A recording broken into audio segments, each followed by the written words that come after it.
이에 그리스도인들은 내적으로나 또는 외적으로 핍박을 많이 받고 있었습니다.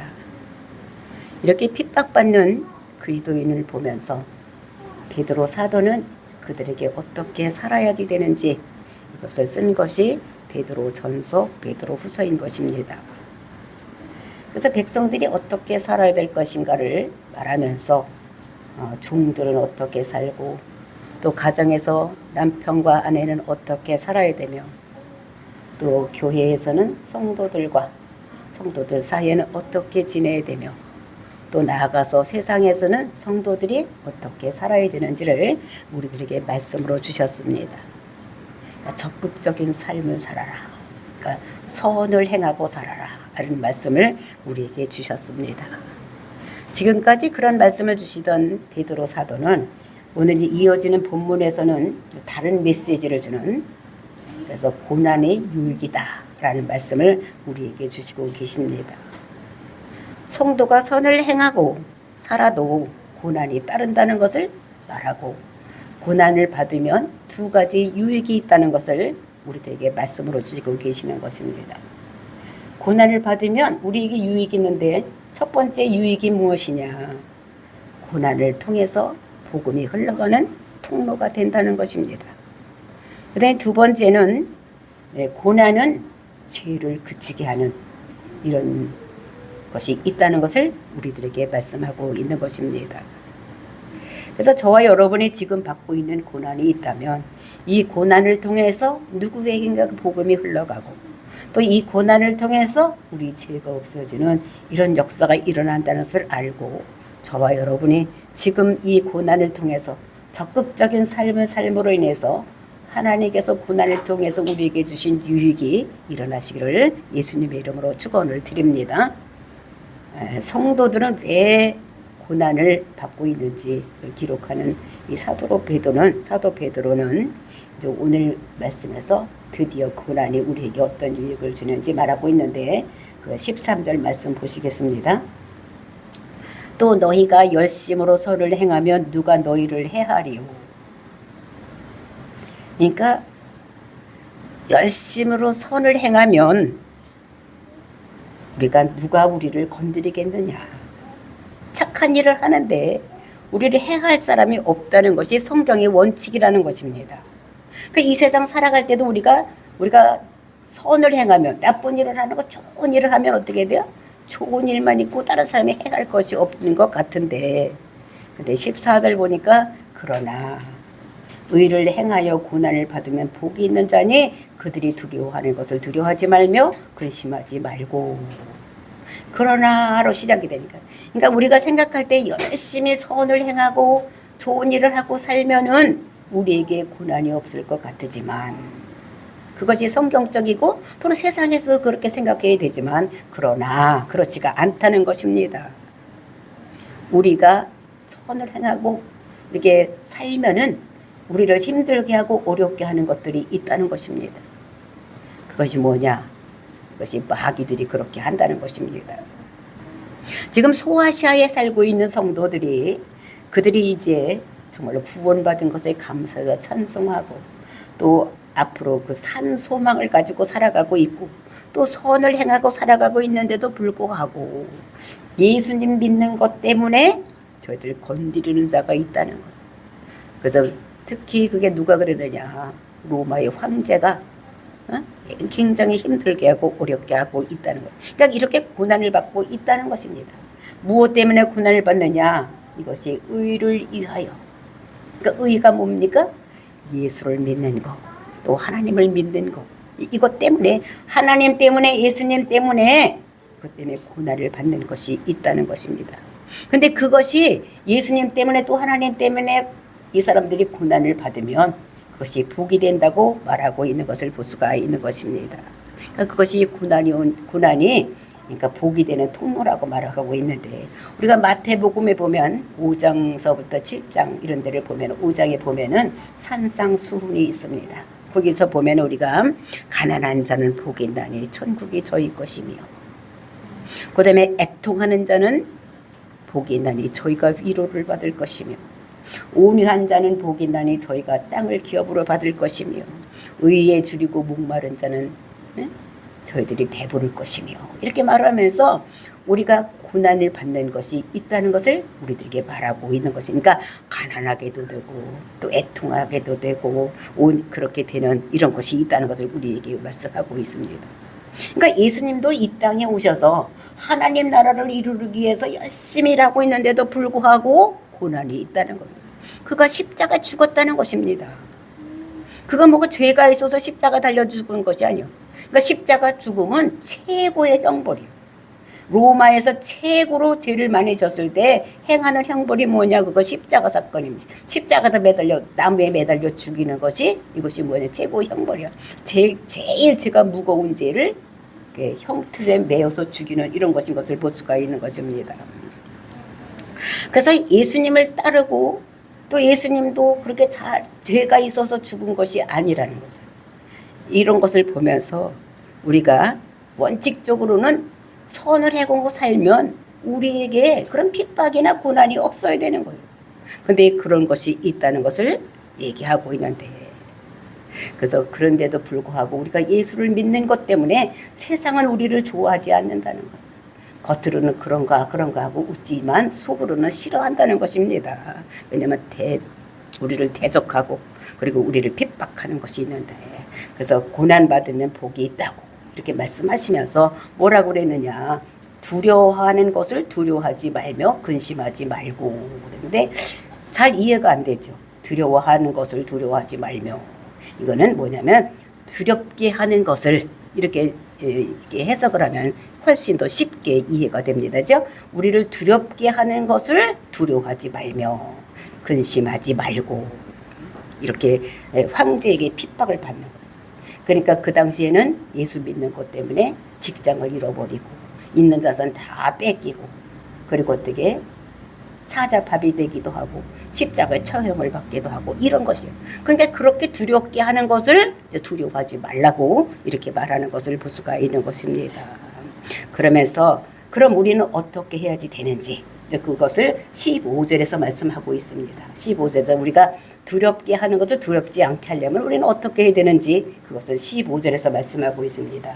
너희 마음에 그리스도를 주로 삼아 거룩하게 하고 너희 속에 있는 소망에 관하여 이유를 묻는 자에게는 대답할 것을 항상 준비하되 온유와 두려움으로 하고.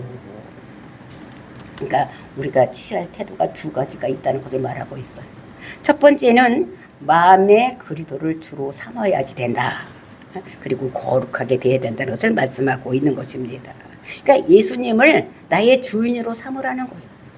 그리고 이제 예수님은 나의 주인으로 삼으시니까 내가 가지고 있던 모든 죄를 다 예수님께서 내 대신 십자가 죽으심으로 인해서 믿음으로 우리가 거룩하게 되는, 즉 죄가 없게 되는 것을 우리가 항상 그렇게 하고 있으라는 것을 말씀하시고, 그 다음에 너희 속에 있는 소망을 붙잡고 살아라고 말씀하고 있는 것을 볼 수가 있습니다. 그래서 너희 속에 있는 소망에 관한 이유를 묻는 자에게, 그러니까 우리가 예수를 그대로 믿으면 핍박하고 이렇게 하지만 이 예수 믿는 사람들을 뭐라고 핍박을 했다고 그랬습니까? 황제가 자기가 불을 질러놓고 그리스도인들이 로마 시를 다 불질렀다. 그다음 모여서 또 기도하고 찬송하고 예배드리니까 저것들은 남자하고 여자하고 모여서 날마다 음행한 짓을 한다. 그리고 저희들은 그들이 떡을 떼고 피를 마시는 것을 보면서, 포도주를 마시는 것을 보면서, 성마차라는 것을 보면서, 그러니까 인육을 먹는다. 그러니까 사람 고기를 먹고 피를 마시는 자다. 이렇게 핍박을 했던 것을 볼 수가 있는 것입니다. 그러니까 우리가 그렇게 너희들은 왜 그렇게 하고 있느냐라고 물었을 때에 우리가 그들에게 대답할 것을 항상 준비를 하고 있으라는 거예요. 내가 왜 예수를 믿는지 항상 그렇게 핍박을 받으면서도 안 믿는다. 그럼 핍박을 안 받을 텐데도 이제 안 믿을 거라고 이렇게 하면 어떻게 됩니까? 직장에서 떨어지지도 않고 죽음을 당하지도 않고 이렇게 될 텐데, 근데도 그렇게 하지 아니하고 끝까지 예수를 믿는데 너희들이 너 왜 그렇게 하고 있느냐? 안 믿는다고 하면 되잖아. 이렇게 때 우리가 항상 그 이유를 말할 수 있는 것을 항상 준비를 하고 있으라는 거 말하고 있는 것입니다. 그래서 이것이 우리 네 속에 뭐가 있길래 그렇게 예수를 그리스도라고 믿냐, 이렇게 믿으면 우리는 그 대답할 것을 어떻게 준비를 해야 되느냐, 그것이 항상 준비하되 온유하고 두려운 마음으로 해라.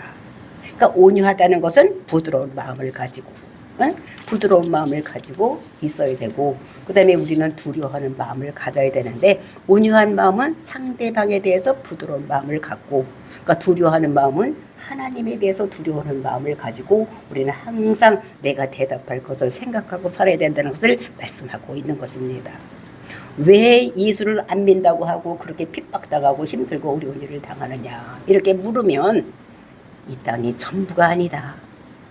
이 세상은 없어질 세상이요, 하늘나라가 있기 때문이다. 그 하늘나라는 썩지도 않고 쇠하지도 않고 더럽지도 않는 우리나라, 그런 나라가 있기 때문에 우리는 예수를 그대로 믿으면 그 나라에 갈 수 있기 때문에 우리가 예수를 믿는 것이다.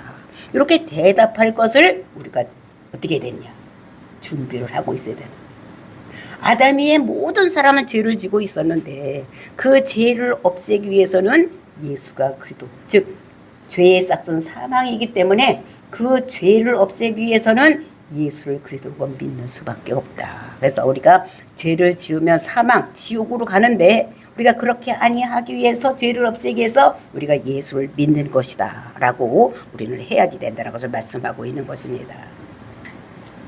근데 그런 거를 세상 사람들에게 얘기를 하면, 혼자 얘기를 하면 저 사람 정신병자 아니야? 저거 미쳐도 단단히 미쳤어. 이제 이렇게 얘기를 하겠지만, 예수 믿는 모든 사람들이 다 그렇게 얘기를 하면 아하, 저들에게도 뭐가 있나 보다. 또 저렇게 핍박받으면서도 저렇게 힘들면서도 뭔가 믿으려고 하는 것을 보니까 무엇인가 있는가 보다, 이렇게 생각을 하게 되는데, 그 이유를 들으니까 아하, 분명히 저들이 믿는 뭔가 있고 그게 하나님이구나. 아, 예수를 그리스도라고 믿으면 자기들이 천국 간다는 걸 얘기하는 걸 보니까 뭐가 있나 보다, 이렇게 생각을 하고, 믿지 않았던 사람들, 핍박하고 또 곧 우리에게 힘들고 어렵게 했던 사람들이 깨닫게 된다는 것입니다. 그래서 믿지 않은 사람들에게 우리가 그렇게 그 온유하고 또 겸손하게 두려워하는 마음으로 우리가 그렇게 말을 할 때에 우리가 안 믿던 사람들에게 복음이 들어가는 통로가 되는 이런 역사가 일어난다는 것입니다. 그래서 우리가 이런 말을 할 때에 우리가 그런 마음, 어떤 마음에 있어야 되는가 하면은 온유하고 두려운 마음으로 있어야 된다고 말을 하고 있는 것을 볼 수가 있어요. 그러니까 복음이 흘러서 우리가 역사를 보면은 유럽으로 들어갔어. 그러니까 유럽에서 힘이 센 나라가 되니까 영국에서도 많은 식민지들에게 복음을 전하고, 그다음에 프랑스도 식민지에게 복음을 전하고, 또 스페인에서도 복음을 전하고, 이제 이런 일을 많이 했던 것을 볼 수가 있는 것입니다. 근데 그런 국가에서 하는 일이 두 가지 방법으로 했던 것을 볼 수가 있어. 그러니까 안 믿는 사람 국가를 점령해 놓고 거기 가서 칼을 목에다 대놓고 믿을 거야, 안 믿을 거야. 안 믿으면 죽이고 믿으면 살려줄 거야. 그러니까 그 사람들이 예수를 믿었습니다. 그리고 이제 그냥 평화적으로 또 좋게 그들에게 선을 행하면서 예수를 전파했던 나라들이 있는 것을 볼 수가 있는 것입니다. 근데 강제적으로 칼을 들여대고 했던 사람, 점령했던 나라들은 그들이 이제 시간이 지나고 100년이고 이렇게 지나가서 그들이 독립했을 때에 보니까 예수를 믿지 않는 사람들이 많이 태어나는 것을 우리가 볼 수가 있는 것입니다. 그러니까 우리가 베트남을 보면은, 베트남은 프랑스가 점령했던 나라예요. 근데 프랑스가 점령했으니까 부교, 천주교가 많이 들어갔습니다. 예수를 그리스도라고 믿는. 근데 보니까 얼마 없고 거의 가다가 다 어디 무속신앙 아니면 이슬람화된 것을 볼 수가 있는 것입니다. 이렇게 그들이 무력을 가지고 전파했던 나라들은 다 이슬람화된 이런 것들을 보면서 우리가 무력으로 하는 것이 아니라 온유한 마음으로, 하나님을 두려워하는 마음으로 복음을 전해야 될 것을 우리들에게 말씀하고 있는 것을 볼 수 있는 것입니다. 그 다음에 16절 말씀입니다. 선한 양심을 가지라. 이는 그리스도 안에 있는 너희의 선행을 욕하는 자들로 그 비방하는 일에 부끄러움을 당하게 하려 함이니라.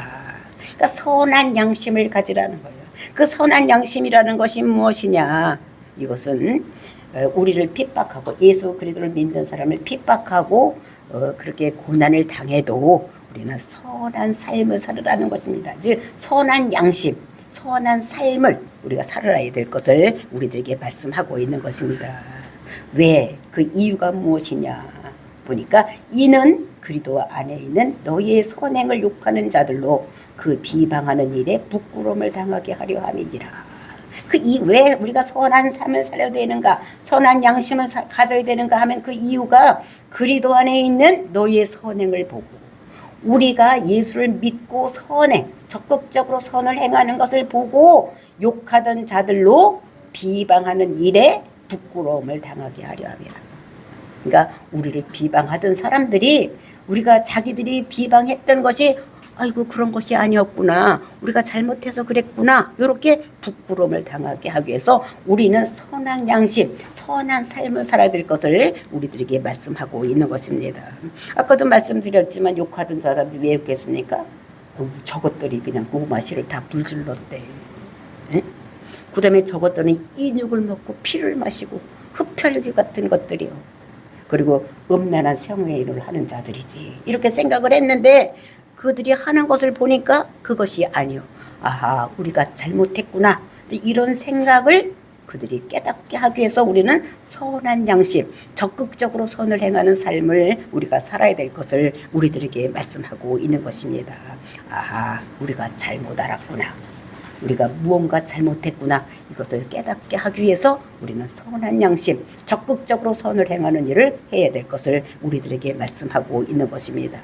그러면서 17절에 그것에 대해서 해석을 하고 있는 것을 볼 수가 있는데, 17절 선을 행함으로 고난받는 것이 하나님의 뜻일진데 악을 행함으로 고난받는 것보다 나으니라. 그러니까 선행을 행하다가 고난을 받았어. 근데 그것이 하나님의 뜻이라는 것입니다. 왜냐면 고난을 통해서 복음이 전해가기 위해서 하나님께서 저 고난을 받는 것을 하나님의 뜻에 맞춰서 해놓은 것이 있다는, 하나님께서 그냥 묵인하고 있는 것이 있다는 것입니다.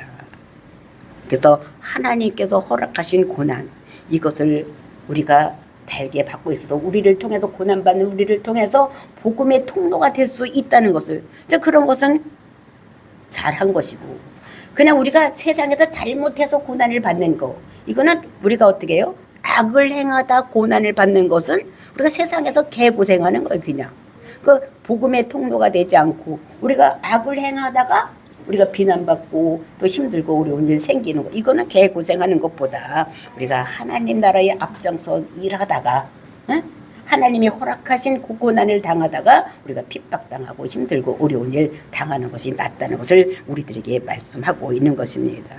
그래서 고난에 대한 우리의 생각이 바뀌어야 될 것을, 고난받으면 다 나쁜 것이다 이렇게 생각하는 것이 아니라 하나님께서는 우리를 통해서, 고난받는 우리를 통해서 우리가 그리스도의 통로가 되게 하기 위해서 이렇게 우리를 삼고 있다는 것을 우리가 생각을 해야 돼요. 고난인 것은 무조건 나쁘다고 생각할 것이 아니라 우리가 고난받는 우리를 통해서 믿지 않는 사람들에게 통로가 되기 위해서 우리가 고난을 받고 있는 것이다, 이렇게 생각을 하고 있는 것입니다. 그러면서 이제 18절부터 22절까지는 우리가 왜 고난을 받는가를 얘기를 하는데, 지금 고난을 받는 것을 예로 들어서 누구를 예로 들었냐면 예수님을 예로 들고 있는 것을 볼 수가 있는 것입니다. 예수님을, 그 고난당하신 예수님을 예로 들어서 우리가 고난을 당해도 이렇게 의를 위해서 고난받는 것이 유익이라는 것을 우리들에게 말씀하고 있어요. 18절 말씀입니다. 그리스도께서 단번에 죄를 위하여 죽으사 의인으로서 불의한 자를 대신하셨으니 이는 우리를 하나님 앞으로 인도하려 하심이라. 육체로는 죽임을 당하시고 영으로는 살리심을 받으셨으니. 그러니까 그리스도를 예를 들어서, 그가 고난을 당한 것을 예를 들어서 우리도 그렇게 하기 위해서, 의를 이해하기 위해서 고난을 받는 것이라고 말씀하고 있는 것입니다. 그러니까 그리스도께서 단번에 죽으셨다는 거예요. 그래서 우리가 히브리서를 보면은 그 예수님의 죽음을 영단번에, 그러니까 구약 시대에는 죄를 없애기 위해서 해마다 속죄일 때는 제사를 드렸습니다. 근데 이제 그 해마다 드리던, 그러니까 모세 때부터 약 한 1500년 동안 그 속죄 제사를 지내던 것을 이제 예수님께서 영단번에 딱 한 번으로 모든 죄가 사는 이런 것이 되었다는 것을 말하면서 예수님께서 십자가에서 죽으심으로 인해서 과거, 현재, 미래 우리의 모든 죄, 모든 사람들의 모든 죄가 다 없어지는 이런 일이 해결됐다는 것을 우리들에게 말씀하고 있는 것입니다. 근데 예수님께서는 죄가 있어서 그 벌을 받은 것이 아니라는 거예요. 그렇죠?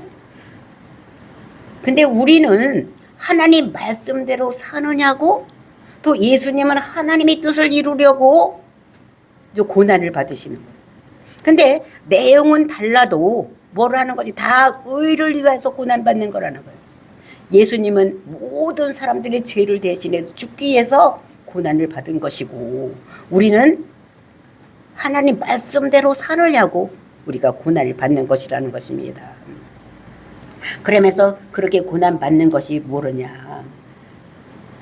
단번에 죄를 위하여 죽으사 의인으로 불의한 자를 대신하셨으니, 그러니까 예수님께서 죽으신 것이 불의해서 죽은 것이 아니라 의인으로 불의한 자를 대신해서 인류의 모든 죄를 대신해서 십자가도 죽으셨으니, 그 이유는 무엇이냐? 이는 우리를 하나님 앞으로 인도하려 하심이라. 예수님께서 십자가에서 죽으신 것이 왜 죽으셨느냐?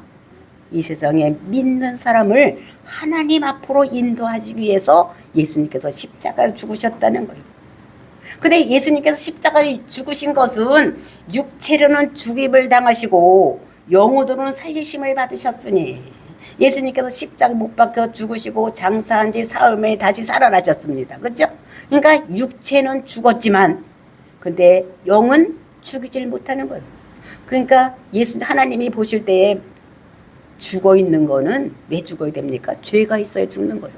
근데 하나님 보시니까 예수님께 죄가 아무도 없어. 예수님이 왜 죽었습니까? 하나님의 아들이라고 해서 죽였습니다. 그래서 보니까 진짜 하나님의 아들이요. 그러니까 잘못된 것이 없어. 그러니까 너는 죄에 묶여 있을 수가 없다. 죽음에 있을 수가 없다고 하나님께서 그 아들을 일으키신 거예요. 살리신 거예요. 그러니까 육체도 죽었지만 영으로 살리심을 받은 이런 하나님이라는 것을 우리들에게 말씀하고 있는 것입니다. 이것이 기독교의 핵심인 거예요. 죽음과 부활. 그러니까 죽기만 하면 안 되는 거예요. 모든 종교의 창시자들은 다 죽어서 무덤 속에 있는데 예수님께서는 무덤이 없는 거예요. 부활하셨기 때문에.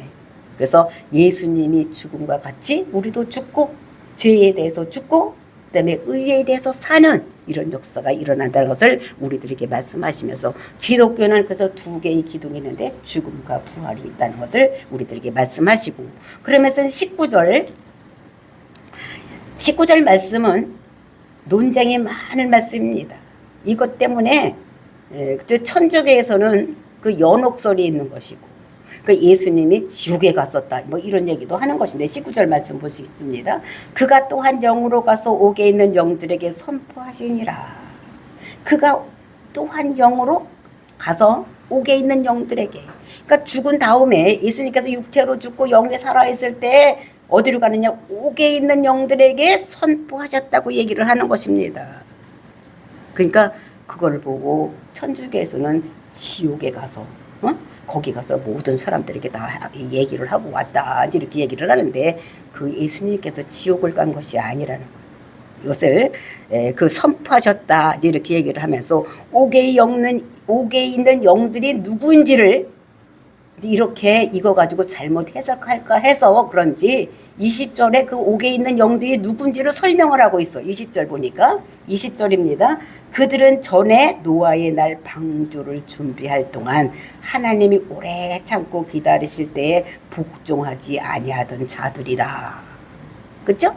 그 옥에 있는 영들이 누구냐? 그거는 옛날 노아 시대 때에 방주를 준비할 동안에 오랫동안 했는데 그때 복종하지 않은 자들이라니까. 그러니까 노아가 방주를 질 때 몇 년 걸려서 졌다 그랬습니까?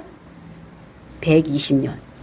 120년 그 방주를 짓는데, 그 120년 동안 짓는데 노아가 물가에다가 방주를 짓는 것이 아니라 산 꼭대기에다 갖다 짓는 거예요. 그래서 왜 그런 걸 했느냐 그랬더니 비가 온대. 여기 다 들어가야 된대. 그때까지 비는 한 번도 오지를 않았어. 창세기 6장 이전에는 비는 안 왔어. 그래서 안개 같은 것이 촉촉하게 적셔서 모든 땅을 기경하고 농사를 지었지 비가 한 번도 오지를 않았어.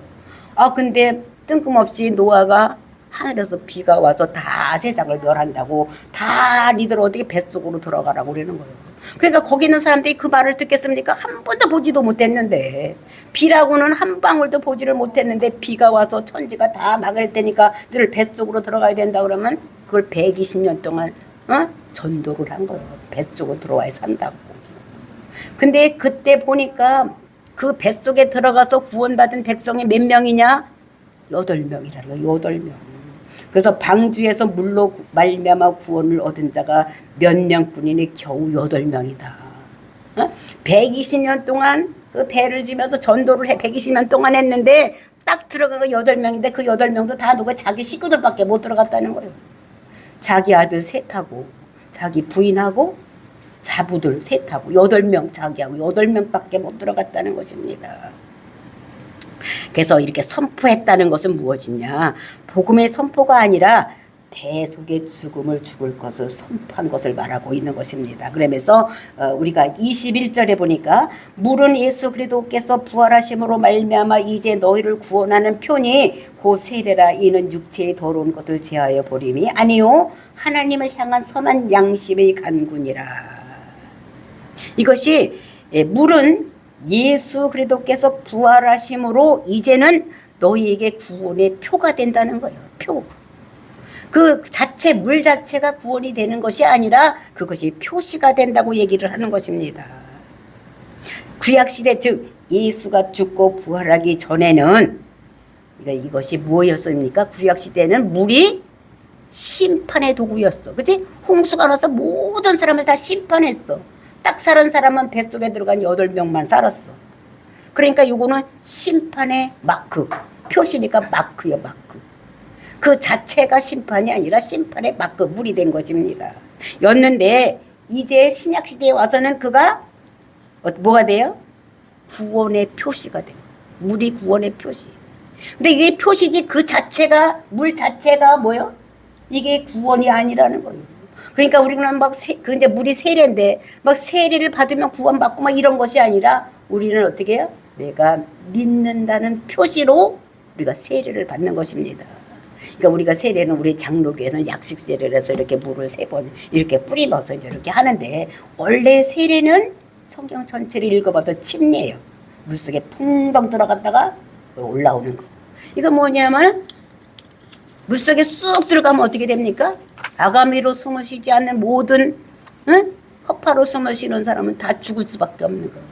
그러니까 예수님과 같이 물속에 쑥 들어가서 죽고 그 다음에 다시 올라오는 거는 다시 산다. 그러니까 죄에 대해서 죽고 그 다음에 우리는 그 믿음으로 의에 대해서 다시 살아나는 이런 것들을 우리가 행위로 표시하는 것이지 그 자체가 구원은 아니다라는 것을 우리들에게 말씀하고 있는 것을 볼 수가 있는 것입니다. 그래서 우리가 연합의 의미가 있는 거예요. 예수님과 내가 함께 십자가도 죽고 그 다음에 예수님이 다시 살아날 때 내가 같이 사는 것을 우리가 다른 사람에게 표시로 보여주는 것이 이것이 세례라는 것을 말씀하고 있는 것입니다. 그래서 우리는 단순히 그러한 의미가 있는 것이 아니라 하나님을 향한 선한 양심의 간구라. 간구라는 것이 무엇이냐? 이것은 우리가 간구, 이것은 간구나 요청 이런 것도 있지만 우리가 헬라어를 보면은 언약이나 약속 이런 것에도 있다는 것입니다. 그래서 약속의 대신 선언한 것이다 라고 얘기를 하고 있는 것입니다. 그러면서 22절 보니까 그는 하늘에 오르사 하나님 우편에 계시니 천사들과 권세들과 능력들이 그에게 복종하였느니라. 그래서 예수님께서 다시 부활하셔서 어떻게 됩니까? 하늘에 올라갔더니 거기에는 이제 천사들이 모든 천사들 또 모든 권세자들 모든 능력들이 다 그에게 복종하는 이런 일이 일어났다는 것을 그러니까 예수님을 모델로 사용하고 있다는 것입니다. 우리가 앞으로 이렇게 될 것을 예수님을 모델로서 쓰는 것을 볼 수가 있는 것입니다. 그래서 지금 하늘 보좌에서 앉아 계시면서 영광과 존귀를 받은 것 같이 우리도 앞으로 천국에 올라가면 이런 것들을 받을 것이라는 것을, 그러므로 너희들 걱정하지 말아라. 모든 예수님 모든 것을 통과한 후에 영광과 존귀를 받은 것 같이 우리도 영광과 존귀를 받는 이런 사람이 될 것이다. 그러니까 우리가 적극적으로